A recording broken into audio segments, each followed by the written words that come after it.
It's the Locked On Podcast Network, your team every day. The Boston Bruins have now lost 2 games in a row and are having a very difficult time finding the back of the net. Today is Friday, October 29th, and this is Locked On Boston Bruins. Let's get into it, shall we?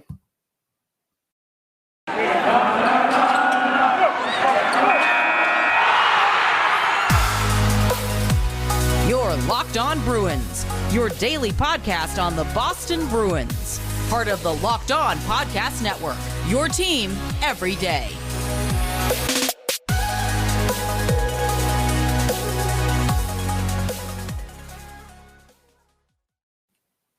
What is up, Bruins fans, and welcome back to the Locked On Boston Bruins podcast. I am your host, Ian McLaren, and this is a daily show where we discuss all things Spoke to Be, as well as take a look around the NHL. I want to thank you for making Locked On Boston Bruins your first listen every day. We are free and available on all platforms. So whether you're an Apple user or you have listening on Spotify, Stitcher, Pocket Cast is what I use, Google, Odyssey, whatever other option, please do subscribe. Each new episode will be automatically added to your feed for you to download, listen, and enjoy. The podcast is also on YouTube, so you can watch from the comfort of your home, enter into my home office / living room on a daily basis as I chat about our Boston Bruins. I'm a lifelong fan, been following this team for ever, and have been writing about them for about 16 years. Did it full time for a while, and now have been hosting this podcast for a couple years. And I think we're on track for our 3rd highest download month in the history of the podcast, which is amazing. And I thank you all for contributing to those numbers. So the Boston Bruins were in Carolina last night to take on the Hurricanes, and were shut out by old friend Freddie Anderson by a score of 3-0 for their second loss in as many nights. They had a lot of opportunities. Taylor Hall had a tap in on the doorstep. The puck went wide. Jake DeBrusk had a breakaway that went wide. Jack Stanika had a chance all alone in front that was poke checked away. And things just did not go in Boston's way on this night. And again, for the second straight night, if you go back to the game against Florida, they scored 1 goal on Sergei Bobrovsky, and that came from behind the net as Charlie Coyle kind of banked it off. I believe it was Owen Tippett. Taylor Hall said, "You talk about the process and how you want to play all season long. There were some really good parts to their game," he said. 5-on-5, there was a lot they can take from it. The power play was a bit of a letdown. That's an understatement, Taylor. They had a 5-on-3 in the third period that they couldn't connect on. One power play was annulled by a too many men on the ice penalty. Taylor himself had that glorious open net opportunity that he couldn't get a firm stick on. But he added, there were some really good players on the ice there. You trust them over the course of the year to make plays and produce. Back to the drawing board a little bit there. Coming into a building that's hard to play against on a back-to-back, Taylor thought they controlled play pretty well at 5-on-5. And that has to be taken into consideration as well. The Bruins had played an undefeated Florida Panthers team the night before, had to travel, a bit to get to Raleigh for this one. And, he's not too far off base. If you look at the numbers, the Bruins led in shot attempts at 5-on-5. They led in shots at 5-on-5, scoring chances, slightly in high danger chances, and their expected goals at 5-on-5 was 2.4 compared to 1.82 for the Panthers. If you kick that to all situations, the Panthers connected on one of their power play opportunities. The Bruins did not. And, it's those little things that make a difference for sure, taking advantage of those opportunities. Head coach Bruce Cassidy said both their goals went in off our guys. So they had 2 own goals. The first being Tony DeAngelo that I believe went off Brandon Carlo, and the second by Nino Niederreiter, not Niedermeyer, as Jack Edwards would like you to believe. That was deflected past Swayman by a Bruins defender as well, and then there was the empty net goal. Cassidy added, "We kept coming against a good team, a rested team, a little different luck around the net, and it's a different outcome. A couple games in a row now that they haven't been able to generate much, so they need to look at that and see, is it tough luck, or are they just doing it not well enough?" And a lot of the shots came from the perimeter again. They need to get those, quality chances. And again, 5-on-5, they did lead in terms of expected goals, just not in all situations. The power play, like I mentioned, was a big disappointment, and they went 0 for 5, including that 5-on-3 opportunity. Carolina struck once on 5 tries. The Bruins had 3 power plays in the third period, again, including that minute-long 5-on-3. They're now just 2 for 16 on the season, and they're 26th in the NHL. Brad Marchand said they're just not in sync right now. Just think they might be forcing it a little bit, where they get pucks back and maybe they're trying to rush to make the play instead of settling down. Just kind of have to calm down there, win some battles, and it starts from there. Also, Marchand believes the Bruins have to get back to winning loose pucks. Always been a power play that thrive when they win battles, get pucks back to the point, up to the net, win another battle. The PK gets tired and they capitalize. They've got to get back to doing that in his estimation. When it comes to Hall's missed opportunity, he said it's easy to say that when you see plays and you see guys open, you want to make that extra little play. But at this point in the year, you just want to get some momentum and some confidence on there. The best way to do that is to get pucks back after shots and play that way. He said he didn't know if their guy kind of whacked his stick a little bit at the end of it, or if he just literally shot it out of the net. Bit of a mistake there, he admitted, but if you notice, they're a little bit tight with their sticks, gripping a little bit tight. Everyone, himself included, is feeling uber confident. That's just an easy play, easy backdoor tap in, and right now those aren't being given to us. They have a lot work to do. Keep grinding and figuring out a way to produce is how Taylor Hall assessed the overall performance of the power play. Before we get into how the Bruins fared over these past 2 games and where they go from here, let's talk for a moment about Built Bar. Built Bar is the best tasting protein bar on the market. It comes in 9 delicious flavors, and there's something for everyone. There's coconut, cherry barcia, raspberry, mint brownie, double chocolate, salted caramel, strawberry, orange, cookies and cream, and German chocolate. I recently received a box that included some blueberry muffin Built Bars that were quite delicious as well. If you haven't tried all the flavors, you can get a mixed box. Get 2 of each of the 9 by going to built.com. Not only are the flavors great tasting, but they're also healthy too. 17 to 18 grams of protein, calories ranging from 130 to 180, 4 to 5 grams of sugar, 4 to 5 grams of net carbs. Go to built.com right now and use promo code LOCKED15 to get 15% off your order. That's promo code LOCKED15 for 15% off at built.com.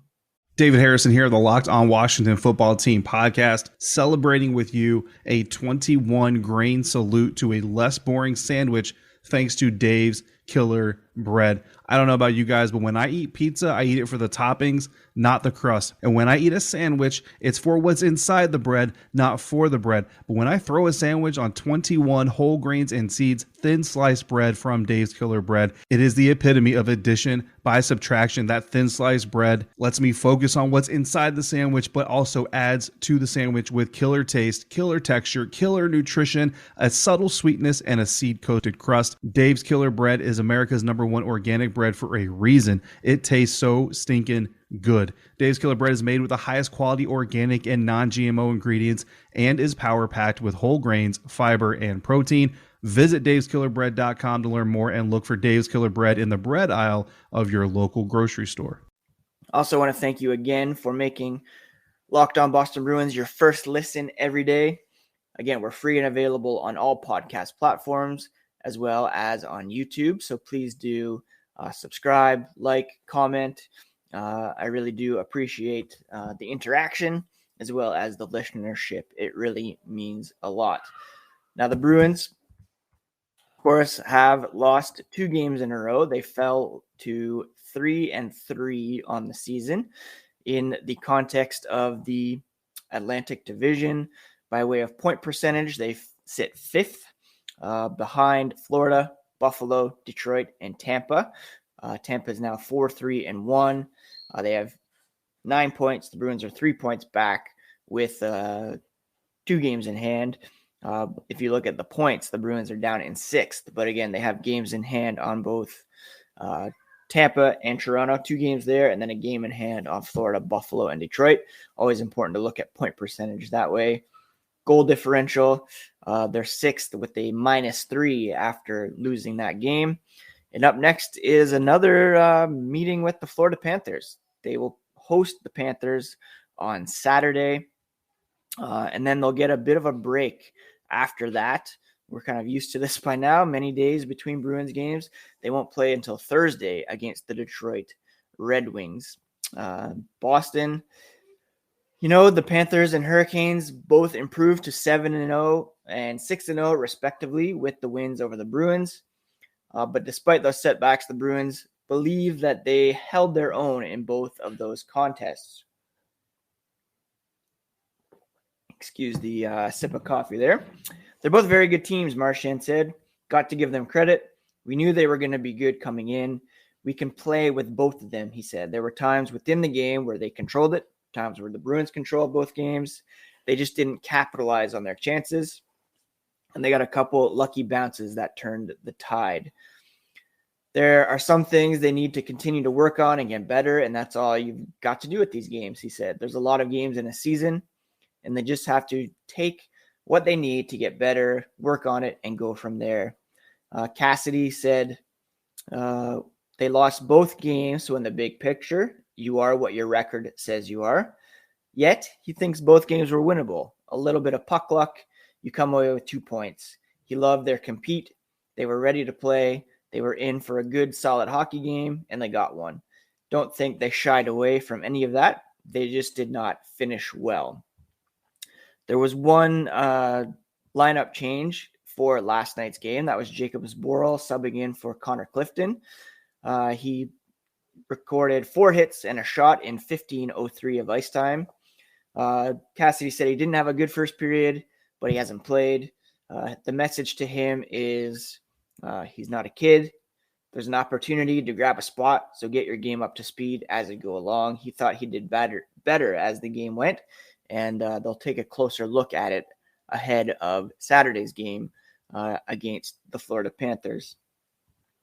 The Bruins overall, again, they're still doing well in terms of shot attempts at 5-on-5. They rank 4th with a 53.71 advantage there. When it comes to expected goals at 5-on-5, the Bruins are 3rd, 55.66.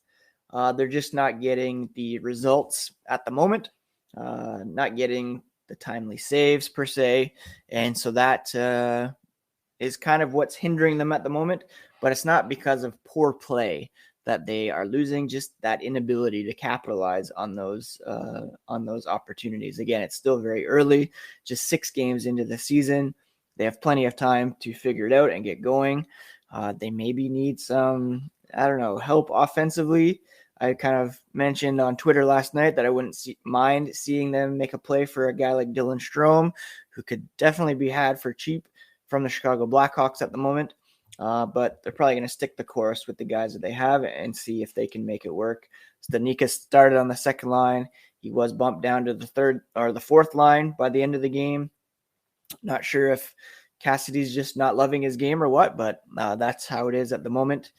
After the game, a couple Bruins addressed the Kyle Beach story with the Chicago Blackhawks, the sexual assault investigation that came to light over the past couple of days. We'll get here into a moment about the continued fallout of that involving Joel Quenneville, formerly of the Florida Panthers. Spoiler alert. I thought Taylor Hall had an amazing response to, I believe it was a question asked by Matt Porter of the Boston Globe. And Taylor Hall, very honest and forthright in saying the following. Our hearts go out to Kyle Beach. We were playing junior at a similar time. It's just so unfortunate he had to go through that. I think everyone, he said the Bruins were talking about it last night, everyone feels terrible for him and hopes that he can get some solace at the end of this. This is the important bit. Every culture needs to keep getting better, and hockey is no different. This is a game that's a little bit of a, I guess, what you'd call an old boys club. There's definitely some secrecy and things that need to change, and hopefully they can. You never want to think of an incident like this, positives coming from it because it's been so terrible, but there needs to be changes, and unfortunately, people need to be held accountable. I don't think I've ever heard an active player refer to the NHL as an old boys club. That's certainly spot on by Taylor Hall there. And obviously the culture does need to change and get better. Brad Marchand added, it's tough news to hear about. Thoughts and prayers go out to Beach. It's a very difficult situation, very tough for him to come out and face it head on the way he did. Give him a tremendous amount of credit. Unacceptable in any area of life, regardless of hockey or anything. Hope he's doing okay, and we are thinking about him. And this comes after the great response from Patrice Bergeron the other day, where he talked about, not prioritizing hockey over the well-being of fellow players. Bruins losers of 2 in a row. They're now 3-3 on the season. Up next, they will take on the still undefeated Florida Panthers.